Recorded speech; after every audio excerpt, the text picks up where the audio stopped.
yoon la ci yorin wu nekk tege ci yoon yoon wi ci rajo Futur Média alxames bu nekk ak El Hadji Assane Gueye jotaayu waxtaan la bu dul bàyyi dara politique société culture sport ci gàttal lépp lu laaj waxtaan leeral ak yoonal ci yoon wi la ñu koy waxtaanee yoon wi ak El Hadji Assane Gueye alxames bu nekk ci rajo Futur Média.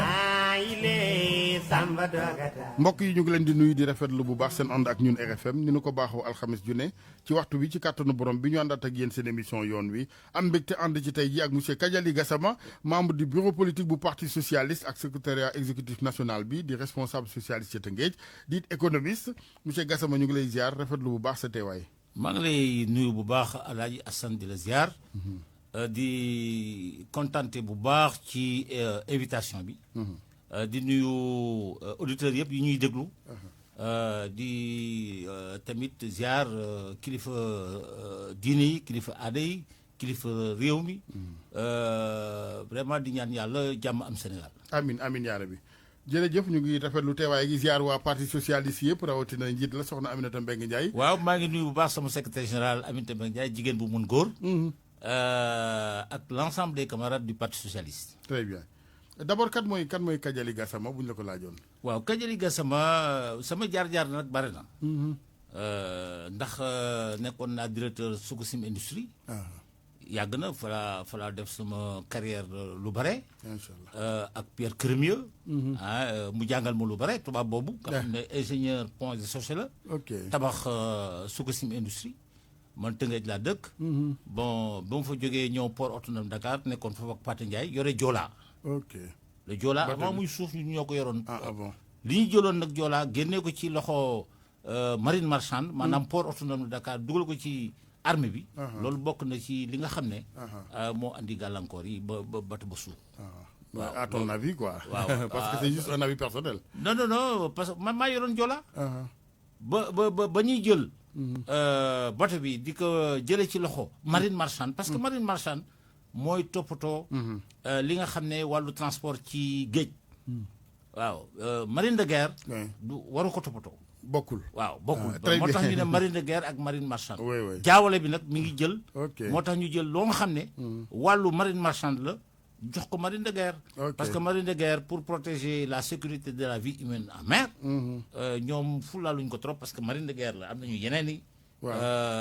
ité. maanaam seen liggéey leneen la rek. waaw moo tandis tax que marine marchande nag moom loolu mooy li nga xam ne mooy seen priorité.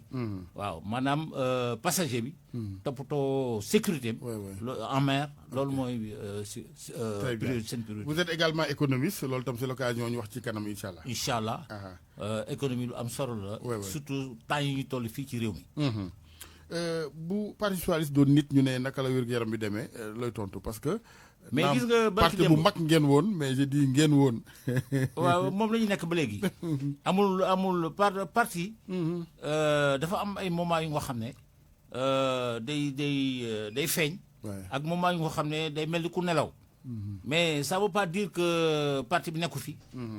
li fi nekkoon démb moo fi nekk ba léegi. gis nga nit ñi dañuy jaawale militant ak électorat. waaw bokkul. waaw mais parti socialiste nag xam nga ñoo yóbbu Sénégal indépendance. ak ñoom Senghor Mamadou Dia. ñoo tabax réew mi. te tabax bi am na ay fondation yu dëgër. ba nga xam ne Sénégal dañ ko ràññee ci àdduna bi tey.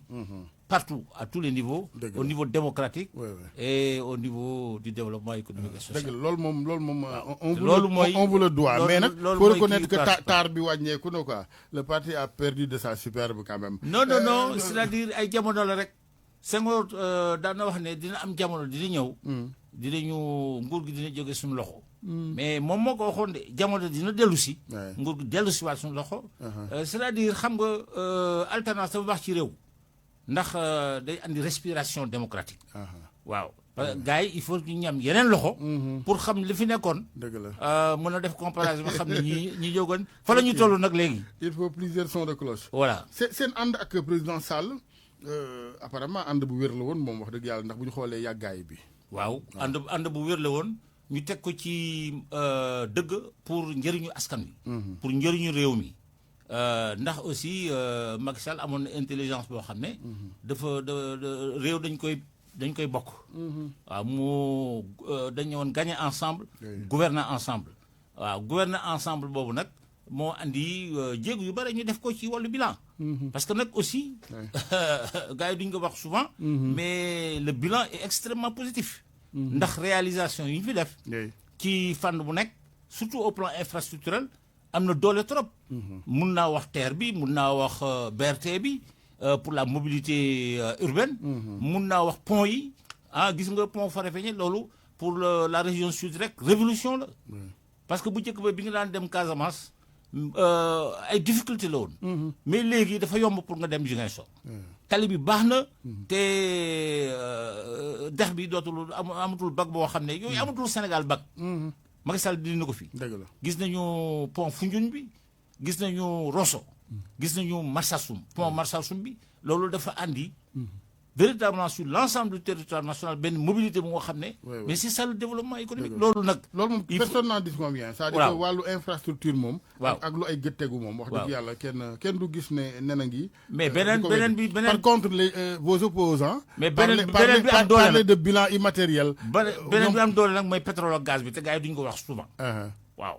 pétrole ak gaz bi fexe nañu ba mu feeñ ba mu génn Sénégal. te loolu musul am te. mu andil ñu nag benn jéego bu rëy boo xam ne suñu réew. mais tey normalement prix électricité bi ak prix gazole beeg essence bi dañu war a wàcc. vous voyez ndax léegi jéggaanewuñu pétrole bi. mais ci njëlbeen gi rek la ñu nekk xëy na au fur et à mesure bien évidemment sax dina wàññeeku ci. mais xam nga ñu leen di xaar ci loolu. on est tout à fait au début. ndax parti socialiste. anticipé woon dañu loolu yëpp ba nga xam ne. tabax benn usine pétrochimique fii. muy SAR. muy société africaine de référence xam nga loolu mooy anticipation. parce que wóoroon nañu ne pétrole jamono dina dox ba nga xam ne dina feeñ. pour ñu mën di ko transformer localement. c'est-à-dire chaîne de valeur. finalement l'état comme on dit rek yéen da ngeen jëmmal ni l'état c'est la continuité. c'est ça boo ñëwee. mais c'est la vision nga aussi yeggale sa morom am fu mu commencé. c'est l'anticipation gouverner c'est prévoir. parce que SAR. am na avant pétrole di feeñ loolu. firnde la si gis-gis. yow sax maa ngi lay remercier bu baax sa concept bi nga xam ne. moom mooy sa émission bi. muy yoon wi. parce que yoon wi dafa nekk concept boo xam ne. dafa xóot. parce que yoon wi dafa nekk lu nga xam ne pour askan wi. pour maanaam xam-xam moo yor àdduna. te yoon wi. dafa nekk loo xam ne mooy. ubbi loolu. dëgg la waaw kon nag. vraiment maa ngi lay ci remercier bu baax. man pourvu que mu doon yoon wi baax. tegu ci yoon wi baax. mais gis yoon bi nag mooy lépp rek. mooy problème bi. waaw léegi nag boo tëddee émission boobu yoon wi. mais vraiment dafa nekk. plateau boo xam ne. dëgg la c'est relevé. merci monsieur Gassama vraiment wax nga lu am solo c'est philosophique li nga wax nii parce que àddina loo gis chemin la c'est le chemin waaw l'essentiel rek mooy. même les religions justement. waaw même les religions. on parle de le chemin de croix. on parle voilà même pour le prophète. maanaam voilà li muy Coran yëpp loolu la. benn yoon bi njàngat la xam-xam la xam-xam la dem ci suñu borom rek. yàlla nee na boo leen bëggee xam. dem leen jàngi. waaw pour xam yoon wi. dëgg la mooy sa émission bi. mais macha allah maintenant am nañu yow nangul nga président Sall autant de réalisations. L'actuel gouvernement les nouvelles autorités ñoom bañ fi nekkee dans l'opposition dañoo wax ni bilan immatériel bi moo baaxul les libertés n'est-ce pas tëjaate gi et cetera la démocratie ñoom noonu lañu daan gisee. est-ce que yow tu penses que. lépp à ce niveau wares na def ay effort. waaw sur ce plan là aussi dëgg la amoon na ay jafe-jafe am na ay problèmes. maanaam si wàllu liberté yi et cetera mais li ëpp daal solo. mooy surtout. maanaam koom bi nu mu jëmee kanam. parce que croissance économique bi. 2012 ba 2024 baax na. yokkute mooy andi développement mooy tax démographie gën a toog. parce que ndóol bu amee loolu baaxul ci askan. te wàll woowu man moom laa gën a d'ailleurs Ousmane Sonko wax na ko tout récemment. quand il disait que l'économique c'est la contradiction principale. par rapport aux politiques. vous voyez loolu moo gën a am solo. mais man du ma ne. lan mooy expliquer kon ñii egsi rek après mbir mi mel ni dafa taxaw. waaw loolu nag. parce que ni nga présenté économie bi.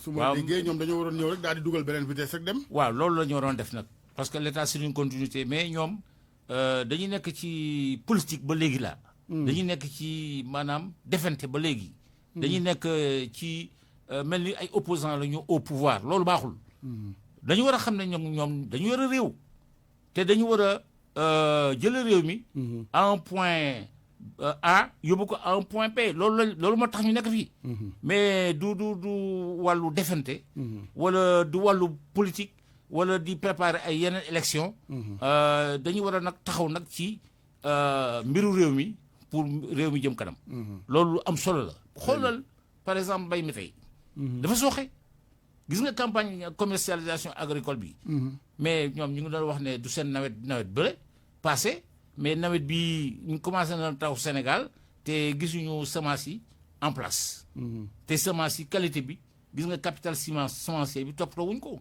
xam nga loolu nag ci ñi nga xam ne ñoo ëpp ci askan bi jëriñoo suuf si muy paysans yi pasteurs yi maraîchers yi ak pêcheurs yi loolu toppatoo loolu moom dëgg la ñi ngi wax naan souveraineté alimentaire te ñoom foofu loolu dafa nax saay si ñoom maanaam ci wàlloowu dinañ ci ñëwaat ci kanam tuuti monsieur Gassama ma fàttali ni Kadiali Gassama la ñu àndal ci seen émission yoon wi ak RFM membre du bureau politique bu parti socialiste secrétariat exécutif national bi également responsable socialiste ci Tëngéej di économiste monsieur Gassama dañuy des ak PS ak compagnonnage am ak ñu mel ni waa APR yaakaaru ni ñàkk ngeen ci ay plume quoi en quelque sorte. bu baax waaw. parce que loolu mooy mbir mi.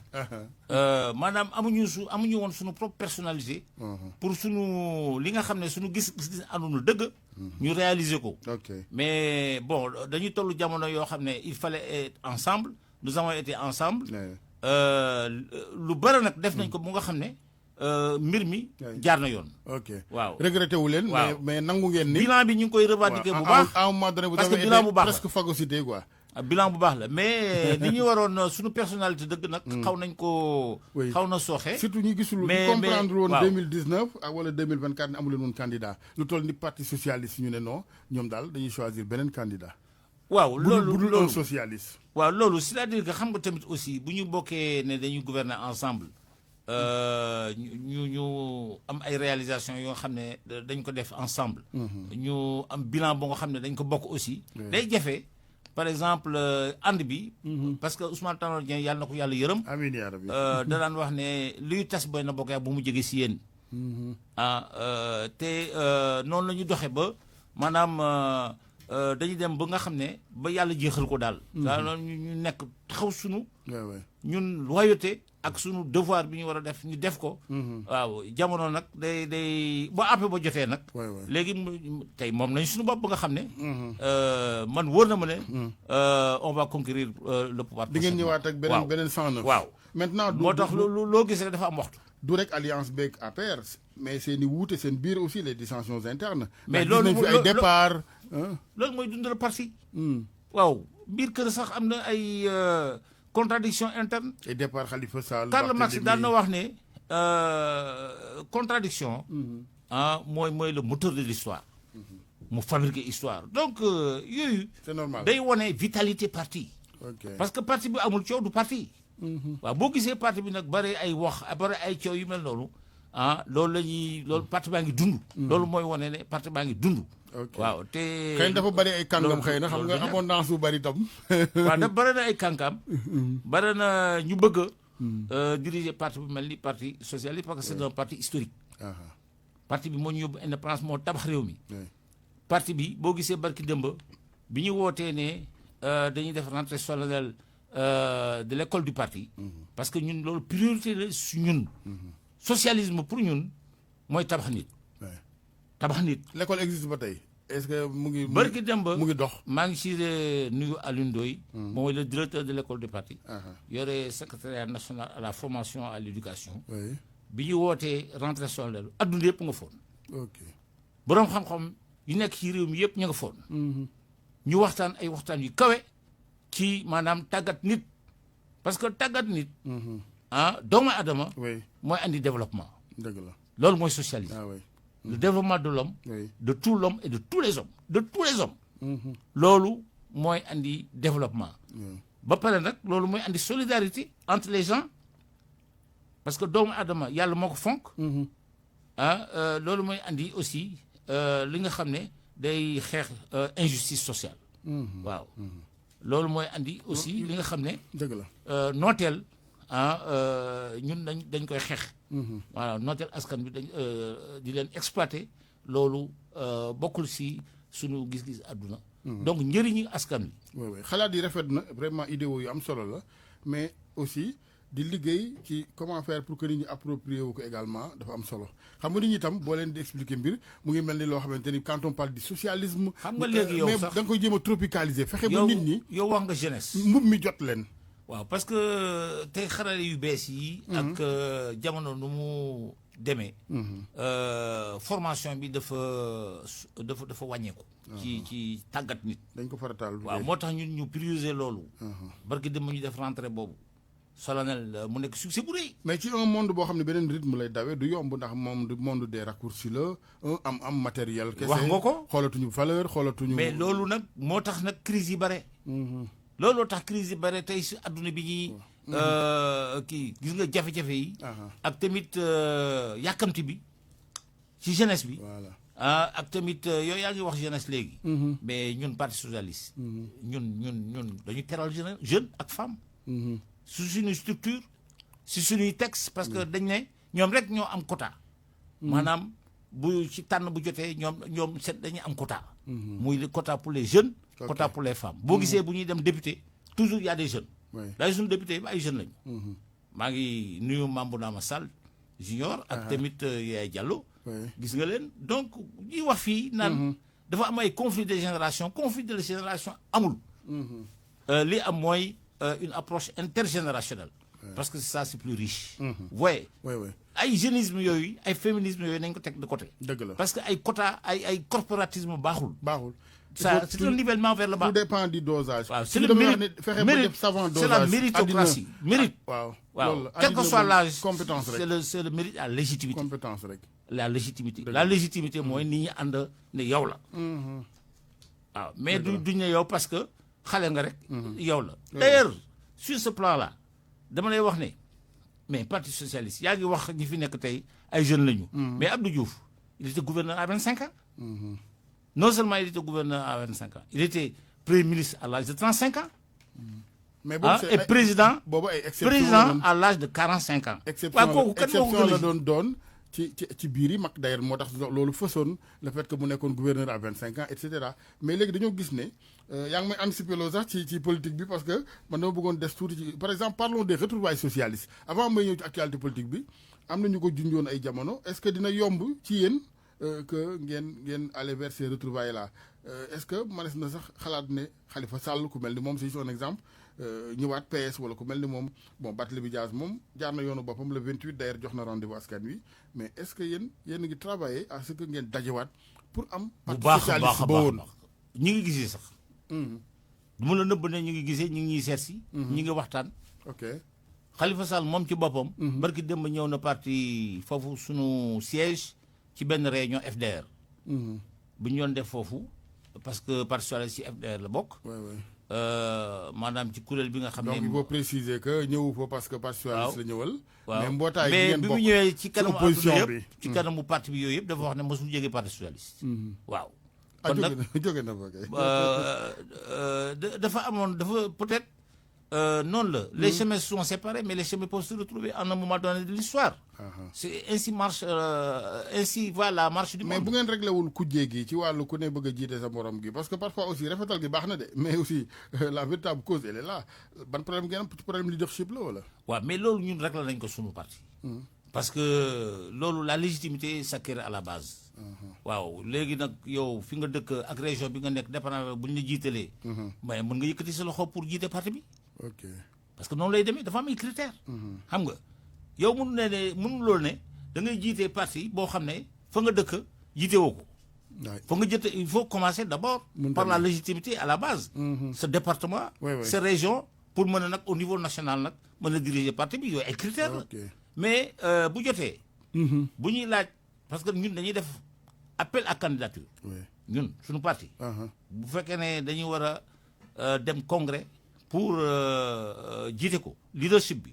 dañuy def appel à candidature ku bëgg. da nga remplir conditions yi yëkkati sa loxo. léegi nag démocratie mooy dox pour ñu tànn ki nga xam ne mooy jiite Tanor Dieng noonu loolu dañ ko tànnoon. y avait Aïssata Tall Sall. qui était à l'époque d'ailleurs maa ngi koy nuyu ma sœur là. keroog ñëw na ci rentrée solennelle de l'école du parti. def fa discours bu rëy. yaa ngi dégg. donc moom. candidat la woon contre Tanor Dieng. Tanor Dieng ñu dem élection. ñu département yëpp ñu organiser élection bi Tanor Dieng gagné ko. noonu la nekkee secrétaire général du parti loolu mooy suñu règle. donc xëccoo ñun démocratie moo lal la dévolution interne du pouvoir. ok maintenant yéen a ngi jëm samedi bi yéen parti socialiste monsieur Kadiali Gassama ci bureau politique. élargi defe naa au secrétaire général et cetera. de coordination donc samedi lay doon samedi ginnaaw ëllëg 10h ci maison du parti. gis nga bi ñu jógee ci rentrée solennelle bi nga xam ne mobilisation boobu gars yi dañ leen nekkate parti socialiste ñëpp jaaxle. nit ñi fi ñu nekkoon gis rassemblement boobu maa ngi ciy remercier Alioune Ndoye le maire de Dakar qui fait un excellent travail. gis nga marché Sandaga bi ni mu ko réhabilité. affaire de réhabilité. reconstruire le marché Sandaga. loolu c'est une œuvre gigantesque. yegg na. yeggagul mais gisoo immeuble boo jaaree foofu yeggagul mais presque yegg na ak école yi nga xam ne fii ay immeuble la.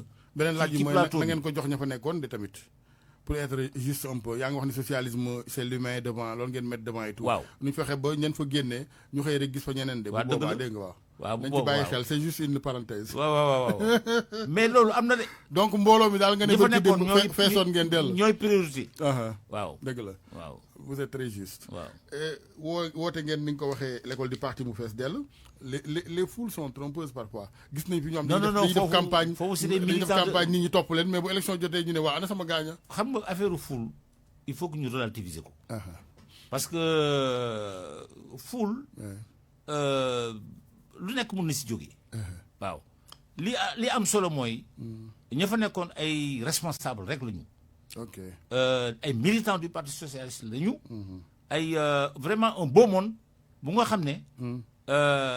Sénégal électorat bi bu demee ba gis ne nag ñii ñoo mën a yore réew. dañ leen di jox réew. parce que loolu rek la. dëgg la parce que loolu rek la. électorat bi dafa am temps yi passé xam nga dafa am nu mu demee woon. mu am ay jafe-jafe ay violence gars yi gis ne bon y a une injustice quelque part loolu moo andi li fi nekk tey xam nga. waaw mais ñu bare ñu ngi dellu si ginnaaw si analyse yi. waaw ndax réew mi dafa métti tey. d'accord parce que nag askan wi. soxla na réew muy dox. gis nga baykat yi ñu ngi yuuxu nappkat yi ñu ngi yuuxu sàmmkat yi ñu ngi yuuxu. maa ngi dégg anacardier yi ñuy def ay taxes. sur parce que c'est des produits du cru. produits du cru waruñu ko taxer. dans l'espace CEDEAO. ça c'est un marché de libre échange. vous voyez. très bien mais loolu nag dafay gàllankoor. koom bi. waaw. woote ngeen bureau politique ça veut dire que bëgg ngeen a defaat seeni activité waxtaanee dundu parti bi relance des activités bu ngeen waxee relance kon nangu ngeen ni. yëf yi nag warees na ko gën a boyal. ba dafa jot nag parce que mi ngi door a jot waxtu bi. mi ngi door a ñëw bi nga xamee ne nguur gi bi ñu nekkoon. bokk coalition Benno jóge na fi. ok léegi dañuy jël sunu personnalité sunu lépp. sunu destin en main yaa ngi dégg suñuy loxo di ko dawal moom la ñuy def tey. looloo tax ñu defoon. en quoi faisant de façon concrète nan ngeen def da ngeen di changer njiit yi da ngeen di aller vers une élection pour njiit beneen wala da ngeen di soppi doxin. xam nga ñu ngi woon sax ci processus boo xam ne renouvellement à la base parce que ñun nag dafa am na ñuy doxee ñun du ñu jékki-jékki rek ne kii mooy njiit. du noonu mais jamono aussi nag laaj na ngeen adapté wu de seen yi yàgg yi ngeen bëgg a def. day waaw yéex waaw procédure yi yéex na de. mais laaj na adapté mais laaj na légitimité aussi. d'accord parce que nag ñun nous sommes un parti démocratique. mais il faut aller vers l'allègement aussi de li ma dégg ngay wax nii. oui waaw balaa ngeen a noppi 2029 jot di. waaw loolu dinañ assouplir parce que am nañu benn kuréel bu nga xam ne mi ngi saytu. parce que dinaa ci ñëw ci kanam. mi ngi saytu parti yu bees yi par rapport ak yéen parti classique yi. mi ngi saytu suñu texte yi. pour adapter ko. c'est trop lourd ça. waaw adapter ko justement. mais loolu dina am incha allah ñu ngi siy réfléchir bu baax a baax. d'ailleurs loolu moo tax sax ñu créer benn commission spéciale. pour loolu. waaw pour xoolaat mbir yi. texte yi. pour adapter ko à nos réalités. pour mieux aller de l'avant. Et le poste de secrétaire général ma ziar bu baax sama jigéen sama xarit soxna Aminata Mbengue Ndiaye ba tey mooy nekk ci poste bi. waaw moo nekk pleinement notre secrétaire général actuel jusqu'au prochain congrès. parce que congrès mooy changer. nit ki waaw. date bi non il faut que am benn liggéey préalable boo xam ne dañ koy def. liggéey préalable bi mooy weesalaat union régionale yi. weesalaat union départementale yi. ñoom ba sa bopp nag pour weesalaat ki yoon loolu nag dafa nekk benn processus boo xam ne yombul de. yombul parce que ba yow balaa ngaa nekk njiit parti bi. il faut que d'abord au niveau à la base maanaam au niveau départemental nga nekk fa njiit au niveau régional nga nekk fa njiit ñuy door a ñëw nag au niveau national pour weesal ko. te loolu processus à la base boobu il faut ñu doxal ko. te loolu lay jël temps. loolu la moo tax. mais am nañu jigéen bu mën góor bu nga xam ne moo yore parti bi ba léegi. te mi ngi vraiment suuxat parti bi sur ce plan là. li si des question de temps la. rek mais yàkkamti baaxul. waaw mbaa tiitu leen du lu ma leen di souhaiteel bu boobaa ak yeneen candidature yi taxaw ñenn ñi bu ñu faluwul jël seen yoonu bopp encore une fois yeneen scission amati. waaw mais parti noonu la parti c'est-à-dire. maanaam dinañ ko wax comme saxaar bu ñëw ci gaar la rek. toujours day am ñuy ñëw dugg am ñuy wàcc. ñuy wàcc dem. waaw mais du tere affaire bi continuer di dem rek. bu yàggee wagon yi ne pëng de. xam nga wàcc gi gënul de. ma ne wàcc mais ñuy dugg moo ëpp ñuy gën a. waaw politique addition la de. ma ne ñuy dugg laa wax. ñu bees. moo ëpp ñuy gën a. ok donc c'est positif. très bien boo xoolee balance bi. te bureau politique boobu ngay wax bi ñuy jëm samedi. dafa am ñaari poñ yoo xam ne yu am solo la ci biir. muy dialogue bi. dañuy waxtaanee mbirum dialogue bi participation parti bi. ndax da ngeen demam de. ndax dañuy dem ba xam nga ñun du ñu yeneen parti yi nga xam ne dañuy décider noonu rek dañuy dem. leader baay wax rek. ñun échange la débat la. fan yi passé yëpp ñu ngi débattre loolu ci instance yi. ci commission yi. ci secrétariat exécutif bi léegi nag cappaandaw bi ndaw bi moo des. muy bureau politique bi loolu moo tax ñu convoqué bureau politique bi samedi. pour loolu. mais bi ma gisee waxtaan yëpp nu mu demee ñun ñoo andi dialogue Sénégal. luy tendance bi mooy que di ngeen dem boo moywul de. waaw parce que bi ma gisee tendance lourde bi. mooy loolu. c'est-à-dire xam nga ñun nag. doon na jaaxal Sénégalais yi sax yéen comme ni nga ko waxee démb ak li ngeen fi tekkee li ngeen tabaxee état Sénégal ngeen di bañ. ngeen bañ Senghor dana wax Sénégal pays de dialogue. dialogue des civilisations même dialogue des religions. dafa am. am na benn émission bu mag bu Senghor doon def. temps bon jamono Senghor. mooy diisoo. diisoo ak baykat yi. diisoo ak sàmmkat yi. diisoo ak nappkat yi. ngir jëriñoo suuf si. xam nga loolu la. concept boobu la. dëgg la yaa ngi dégg moo donc waxtaan. dialogue des cultures. dafay inclusif dialogue des civilisations ku nekk gis boppam ci biir. dialogue des religions. dialogue social. dialogue politique. loolu dafa nekk maanaam pour la gouvernance un fondement. te loolu concertation. mooy andi compréhension mutuelle. mooy andi pacification de l'espace politique. mooy andi jàmm mooy andi développement. dëgg la donc loolu suñu doctrine la ñun suñu doctrine socialisme loolu moo ko sas. donc mënuñu ko bañ. mais nag dafa am mais. mais bi mooy tamit bu mu nekk ndëgg sërëx. un piège. waaw bu mu nekk ndëgg sërëx. xam ni ñu koy wax ci olof. ndëgg sërëx waaw. mu nekk lu nga xam ne c'est sincère. tamit ñun lu ñuy ñaawlu sax mooy terme de référence yi parce que booy dem bu ñu la woowee waxtaan aussi.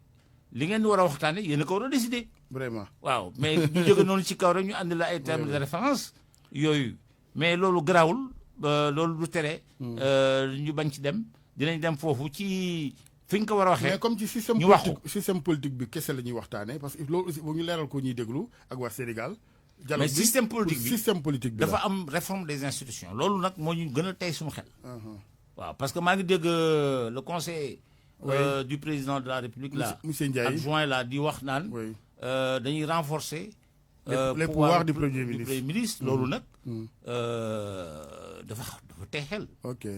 parce que dañuy bëgg légiférer suivant les circonstances te loolu baaxul ci réew. ok waaw on légifère pour la postérité pour les générations futures on légifère pas mais pour yéen hyper conjoncturellement présidentialisme bi xam nga ñoom nee nañu li tax ñu koy ñu parce que xalaat loolu mënuñu adapter suñu constitution si maanaam le particularisme bi nga xam ne tey moo am Sénégal à savoir un premier ministre qui est responsable du parti. non mais y avait un fait y a un fait jusqu'ici mooy président bu kattan yi bari lool te yéen ñi sax daan ngeen ko ngàññi ay jamono xëy na bu ma juumul wala en tout cas ñenn ci opposition bi. waaw mais léegi nag ñoom nee nañu dañu bëgg a dégraisser un peu. que président bi waaw équilibré defoon nañ ko. waaw ci assises nationales yi. assises nationales xëy na foofu lañ ko tànqee ñoom. mais d'ailleurs ci référendum yi bi ñuy defoon. parce que nag aussi yooyu ay référendum la. man gis naa sax ñoom ñi ngi woote dialogue mais tas nañ fi au conseil des collectivités territoriales te waxtaan ñu si kenn. tas nañ fi conseil économique social te waxtaan ñu si kenn. te loolu ay institutions yi nga xam ne ñun ñoo ko bokk ñun Sénégal yi yëpp. ni mu war a demee ñun dañu war a toog waxtaane ko. wala defuñu ko. donc loolu avertissement la. dem nañu fii aussi tamit li nga xam ne ñoo ko bokk ensemble muy élection. élection législative yi gis nga nu mu demee. waaw.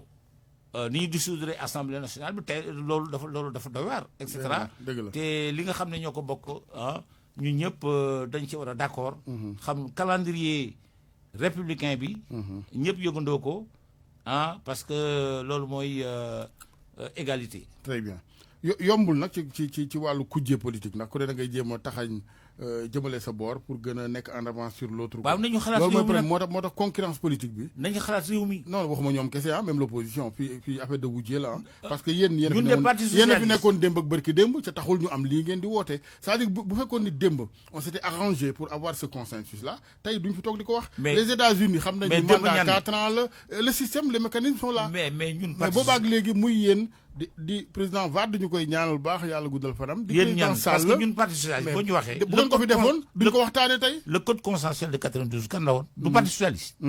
te loolu opposition ñoo si d'accord ak ñun.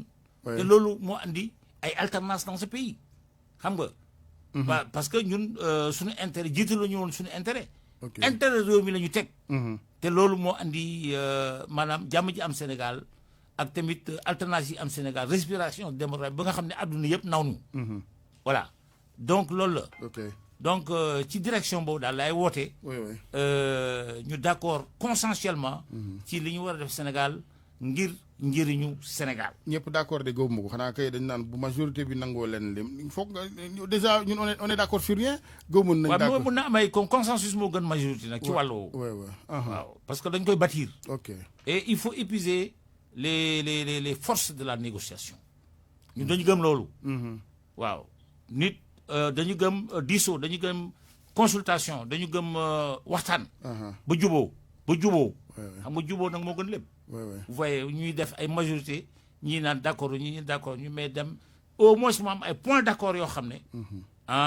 ñu mën ci doxal vraiment suñu réew parce que ñoo ko bokk. très bien ñun ñëpp bokk réew mi. oui en tout cas dañuy ñaan ngeen juboo ci lenn li parce que souvent politique ak élection yi mooy indi fitna xam am na ñoom seen yoon newu ci liggéey ba wut sa fond taxawal sa commerce benn samba boy jaar fa taal lépp du mujj fenn ñu rey sa doom du mujj fenn. taal say violence mais violence politique yi loolu rek. violence Sénégal boo xoolee boobaak léegi les innocents rek ñoo ci dee waaw man ñi daan politique gisuma kenn dee ci ñoom ñëpp man musuma fekkee en tant que petit journaliste ñu ne la secrétaire général parti nangam wala trésorier wala nangam toj nañ bopp ba. non moom kay doomi jàmbur yi lañu toj seen bopp yi. Alaaji Assane yow xam nga ne parti socialiste du parti violence. Non, c'est pas ce que je veux dire. Socialiste. Je parle de contexte et de ce qu'on a c'est que les jeunes d'aujourd'hui. Li ñu dund ba fii laay wax. Loolu nag dañ koy ñaawlu nag bu baax. violence yi fi am depuis Covid bi. parce que nag aussi xam nga gars yi analyser wu ñu defuñu analyse globale. non du Covid bi kese gën na xóot loolu. 88 on était là avec. Covid bi en 88 on était là. les gens te parlent de mai 68. on parle autre chose. gis nga ñun suñu politique moo ànd ak violence. waaw mais mai 68 ak 88 yu mel noonu gëj na nag am Sénégal. ba tout récemment. ba mars 2021. waaw ba mars 2021 tout récemment. mu am benn façon defin politique boo xam ne defin politique boobu baaxul. vous reprochez à Ousmane Sonko ni mu duggee ci géew politique bi. waaw maanaam politique gu doole. waa Pastef. ak politique gu xeex. ñun politique gu xeex idée la ñu xam. lu leen jox 54% xam mbaa du Sénégal kon dañoo am 54% yu ànd ak ñoom ci loolu. waaw 54% yi xam nga man mënu ma wax ne peuple day juum. waaw mais bon xam nga noonu la àdduna di doxee. gis nga États-Unis fi mu nekk Trump ñëw na au pouvoir mais ñu bari ñu ngi dellu ginnaaw ci parce que dañu gis après ay jëf yoo xam ne dafa yéeme quoi yi nga xam ne mi ngi am foofu maanaam ci wàllu immigration ak mesures yi ñuy jël foofu ak ci wàllu droit de douane mesures yi muy jël foofu ba américains yu bari tey. dañu contre loolu dañ ne pas bi daal vraiment ab buur la quoi te loolu moo amul foofu. dëgg la voilà. léegi yéen ci. te pourtant ñëpp ko woteel. xam nga loolu aussi. day am jamono yoo xam ne kenn day ñëw mais loolu lu baax la. on verra xam nga loolu li ci kanam moo koy àtte bu ñu demee ba yeneen élection. danañ xool baax. waaw bu boobaa askan wi ndax dañoo juumoon. wala ñoom choix bu délibéré lañ defoon. nag man tey. fii Sénégal bu ñu ko jëlee parce que aussi tamit populisme. man du ma ko def instrument politique. parce que populisme mooy loo xam ne da ngay diggee yoo xam ne doo ko mën réaliser. waaw loolu mën na la andi au pouvoir mais problème bi mooy populisme boobu boo xasee ba ñëw au pouvoir fi mu nekk léegi nag xam nga le pire ennemi du populisme c'est le temps. parce que dañuy xam ne nit ñi dañuy yeewu dañuy xam ne yow li nga leen waxoon. yow defoo ci dara. waaw est-ce que kooku dina àndal ak yow wala du delluwaat ginnaaw. parce que loolu moo tax populisme dafa nekk lu nga xam ne mën na la andi ci nguur de. mais mënu la. léegi quel discours pour toi par rapport ak yéen ñi nga xam da ngeen jóg bëgg a moomaat seen bopp ni nga ko waxee def opposition ban discours ngeen di tenir. discours bi ñuy tëree ñun tey mooy fexe ba dans ce pays là koom bi avancé. koom bi avancé wul fi mu nekk. parce que boo jëlee wàllu bay bi nga xam ne ñun dañ ko soxal parce que ñi ëpp suuf si la ñuy jëriñoo pour dund. Sénégal dafa sooxe tey. boo jëlee wàllu bâtiment bi gis nga ni ñu doon wute xaalis ci àdduna bi. di andi fii pour ay projets structurants loolu dafa nasaxaay léegi ci réew mi te loolu baaxul ci réew. parce que développement économique moo yor réew. ñoom foofu contestation bi ñu ci indi mooy. bon ay chantier yoo xamante ni da ngay lebee xaalis ci naka su dul noonu contrat yu doy waar ensuite mu créé ubbi buntu ay. loolu politique la corruption ay commission. loolu politique la jural ñu bor boo xam ne. loolu politique la parce que nag aussi il faut nga am xarañte boo xam ne. da ngay mën a lijjanti xaalis andi ko ci réew mi. di doxal ay projet waaw te ñoom dafa mel ni loolu la ñu tële xam nga léegi ñoom. nga lijjanti ko sans pour autant nga yeewu sa bopp ci ay bor yoo dul mën a fay. mais ñun bor yi ñu doon am bor yoo xam ne c'est des investissements c'est des financements innovants li ñuy wax ay financements innovants parce que. par exemple maa nga gis ñu naan dafa am xaalis boo xam ne. c'est hors circuit budgétaire. waaw hors circuit budgétaire. alors que dafa nekk forme de financement boo xam ne li ñuy wax titrisation. maanaam mën nga état mën na jël patrimoine am. titré ko mooy la titrisation. c'est légal xam nga waaw comme le patrimoine bâti de l'état. mu nekkoon benn société bu ko yor muy agence du patrimoine bâti de l'état. léegi mu nekk SOGEPA société anonyme. day fonctionner comme privé mais état moo ko moom. te léegi day mën a lu tax loolu day mën a lever ay fonds maanaam fonds yooyu. du jaar budget. xam nga lu tax. parce que doone ma port autonome de Dakar bu demee lever ay fonds xam nga société anonyme la. sur le marché financier. doone ma fonds yooyu muy jël. day jaar budget. Senelec aussi pareil. Sonacos pareil CDS pareil. Donc. Le patrimoine de l'État mën nañ ko titrer créer benn société anonyme bu nga xam ne. valeur patrimoine boobu mën na nekk garantie boo xam ne dina mën lever ay fonds. te lever ay fonds yi c'est pour financer des projets. loolu technique la. financière yoo xam ne. alors ci xarala yu bees yi. mais technique la bu wéeru ci suñuy loi. bu baax. ndax foofu amul c'est-à-dire que ñoom li ñuy reprocher mooy. dette cachée. ok naan dette bu ñu nëbb la. ok parce que jaarul budget. oui. C'est hors circuit budgétaire. alors que état mooy liggéeyee noonu. C'est une forme. y a rien de caché. waaw y a rien de caché c'est une forme. innovante d'ingénierie financière. Oui. pour xaalis lijjanti xaalis pour développer sa réew. ok parce que politique la politique économique la. politique économique nag voilà mais kooku maanaam ay gis-gis àdduna. est-ce que foog nga ni lijjanti xaalisu état ak ni ñu ko bëgg a xewalee wax ju bari jeeg lépp ne fang ci biti loolu mën a nekk la. loolu baaxul xaalis bëggul bruit te loolu mooy andi manque de confiance parce que dafa war a am confiance l'environnement des affaires. je veux dire li gën mooy mu bon de façon bu sell aussi na sell gaa loolu mooy base bi mais mu des ci experts yeeg yooyu daal de façon plus technique que. mais yow dama lay wax Alaaji Assane. par exemple gis naa tey Cour des comptes am ay rapport yu mu def. ci gestion. mais gis nga gestion kenn waru ko y a une pénalisation excessive de la gestion. financière. Oui. La pénalisation là. Elle est excessive parce que dafa am yoo xam ne ci cours de discipline budgétaire rek la war a am. ok waruñu ko pénaliser de trop. mooy genre par exemple faute de gestion yi. ay faute de gestion yooyu pas sàcc yi daal ñu baal ma waxin wi. waaw mais ay faute de gestion. am na ay faute de gestion. et puis yoo xam ne ay broutilles la quoi. bon entre guillemets.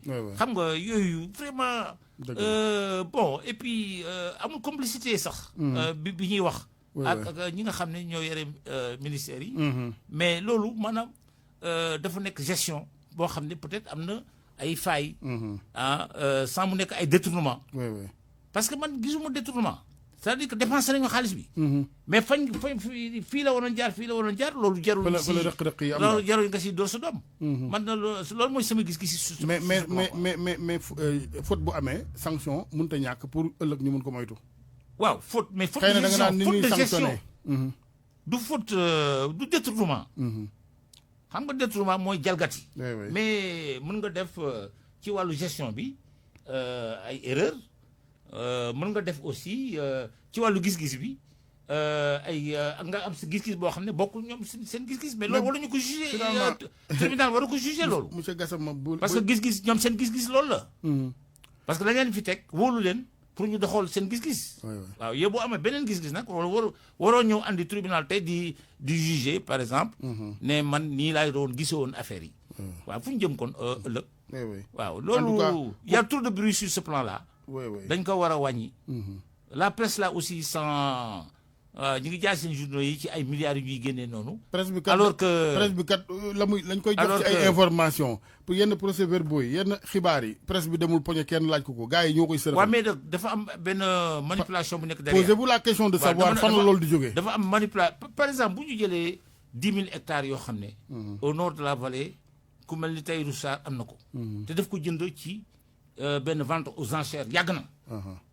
am na prix bu mu ko jënde woon à l'époque parce que spéculation immobilière loolu la aussi prix boobu dëgg la quelques années bu ñëwee day nekk xaalis bu dul jeex boo ko évolué ñëw génn ko ci journal da mel ni xaalis bu teew la fekk te loolu dëgg la du xaalis bu teew xam nga waaw yooyu laay wax manipulation yooyu ay chiffres yi génne gars yi naan sax ni suñu moo tax société civile bu def liggéeyam yooyu war nañ ko moytu am réew dafay baax parce que day jaxase réew mi bu ñu amul beneen jaxase nit ñi waaw mais parce que y a un vide qui est là c'est-à-dire réew moo xam ne société civile bi nañ ko daa déggee démb ak bërki démb dégg nu demeetu ni borom xam-xam yi ñëpp nee nañ mes kenn gisatul kenn universitaire yi mais réew mi xanaa économiste yi waroon nañ am sax benn ba ñaar bu taxaw tey ne réew mi lii moo tax waxuma ne ñii ñoo ñëw parce que xaalis amu fi mais xaalis bi taxaw na feeñul qu'on explique aux gens lan moo waral kàkk gi nit ñi dund waaye ku ne ragal ngaa def sa réflexion ci rajo télé parce que ku ne yaa ngi xaar sa. mais xoolal gis nga suñu réew mi Alaaji Assane. lan moo tax pour yow en tant que économiste xaalis bi doxutul.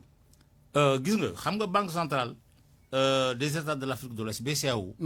barki dem ba mesure ne li ñuy wax vitesse de circulation de la monnaie. xam nga loolu. dafa nekk benn indicateur bu nga xam ne dañ koy xool tout le temps. te dafa am renseignement bu bare bu muy andi. gis nga vitesse de circulation de la monnaie bi ñu ko mesuré tey fii dafa wàññeeku de 30%. maanaam xaalis bi doxatul. te xaalis réew. loolu kay jarul mesure nit ñaa ngi koy dund. dafa war a xaalis bi xaalis doxul. dafa war a mais banque centrale moo publié loolu. léegi lu ko war les causes pour au moins. les causes mooy jàmm bu amul ci bu fekkee ne borom xaalis yi dañu tiit. dañu wala dañu leen di teg ay impôts yoo xam ne attanuñ ko. wala yooyu day am yu bëri yu mu téye. gis nga entreprise de presse yu bëri tëj nañu. xam nga. donc léegi ñi doon liggéey foofu ak xaalis bi du doon taxee. da ngay waaru gis nga gros chantier yu bare fii amatul Sénégal aussi. pourquoi les économistes duñ def ay réflexion wala contribution bind jox ko état ak kilifa yi ci ni ñu leen ko war a joxee parce que mën nga xam nga fooy déposer parce que réew ñun ñëpp ñoo ko bokk mais duñ dugg ci oto bàyyi benn chauffeur muy dawale nu ko neex parce que buy dee di am ñëppay deewandoor donc il faut à un moment donné de la vie d'une nation que borom xam-xam yi di def ay contribution man xam nga gis nga boo nekkee njiitu réew da ngay fexe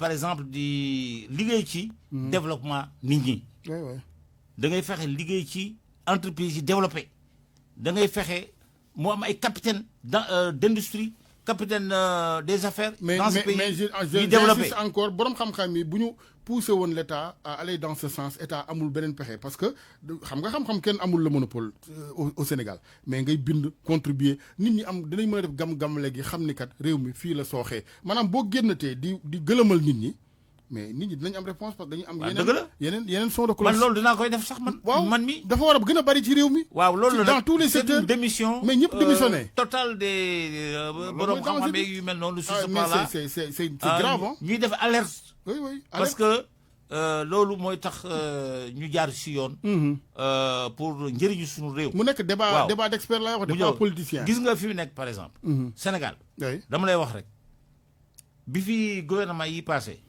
adduna bi borom réew yu mag yi nawoon nañu naw bu nga xam ne bu suñu bët xonqee bu ñu demee bu ñu jooyee rek ñu génnee tegal ñu ci table bi leelu mënutuñ ko am par exemple aide budgétaire yi ñu doon am annuellement daana dem ba ay 500 milliards par an mais xam nga loolu par exemple suñu bu ñu amee tension de trésorerie quelque part toujours loolu am na fu ñu ko fajee mais léegi ñii ñoom mënuñu loolu parce que mënuñu dem Allemagne mënuñu dem France mënuñu dem Canada mënuñu dem ci réew yu mag yooyu am ñu wax ak ñu lëy leen defal ñu ay aide budgétaire yu nga xam ne même bu ñu sonoon sax dootuñu son te mënuñoo mobiliser ay ressources en interne wala boog mais loolu wax ko gën a yomb gis nga loolu ils vont avoir de sérieux problèmes sur ça parce que maa ngi dégg ñuy wax ay patriot bond ay diaspora bond ay yooyu mais gis nga ñun Sénégal tolluwuñu foo xam ne am nañu épargne boo xam ne dinañ ko mën a réserver pour dëgg l'investissement waaw parce que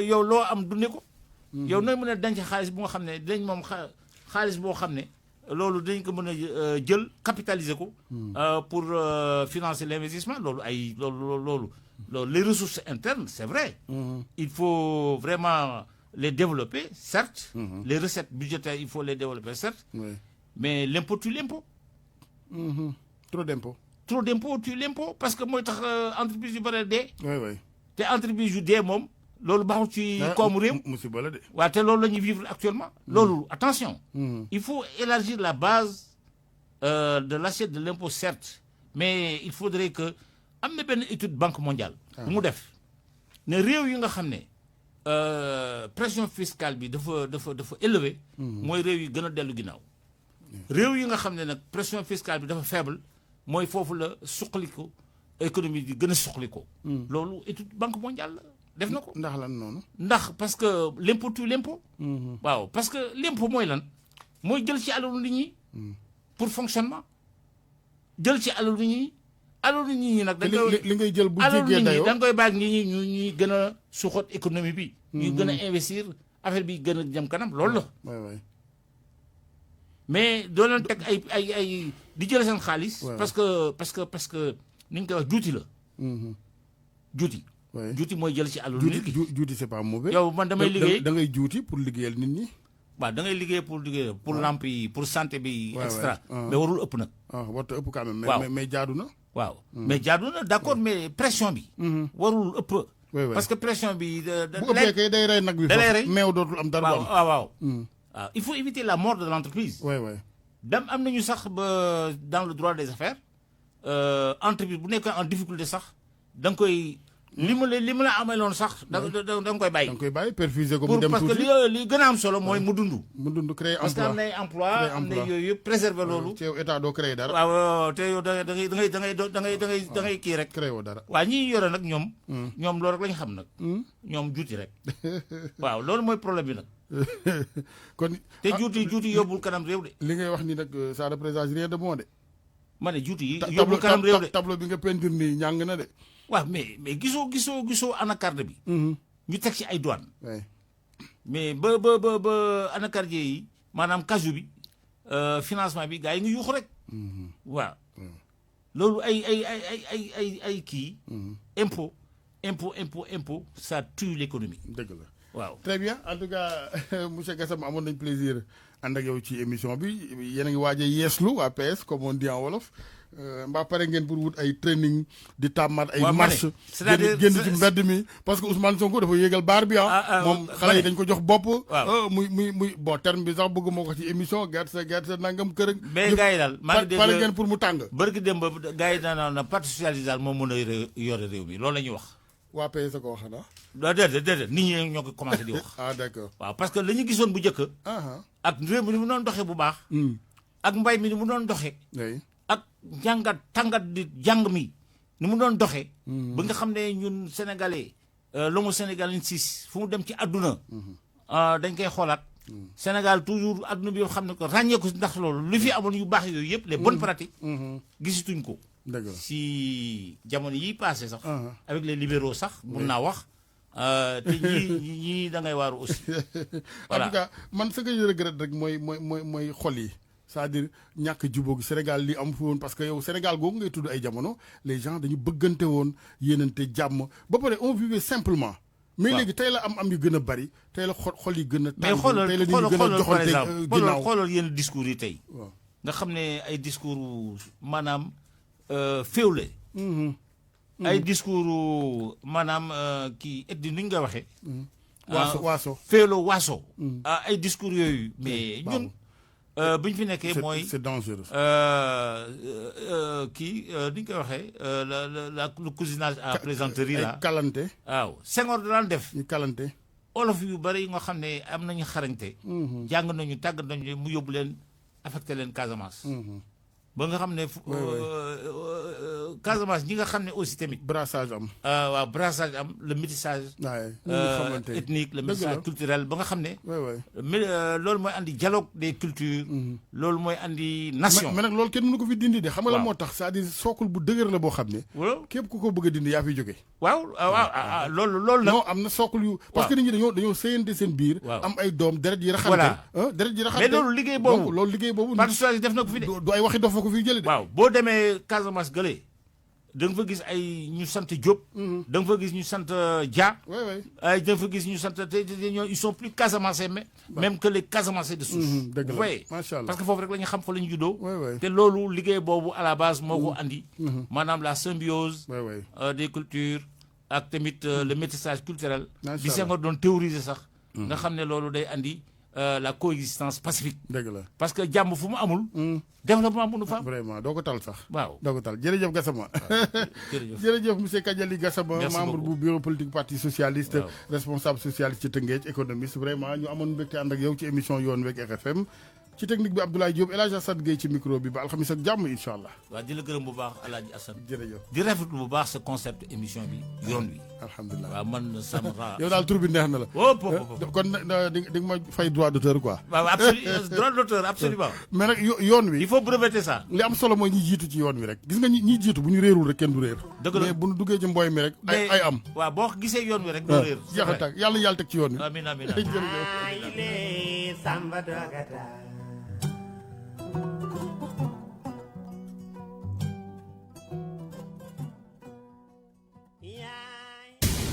Publicité sur RFM.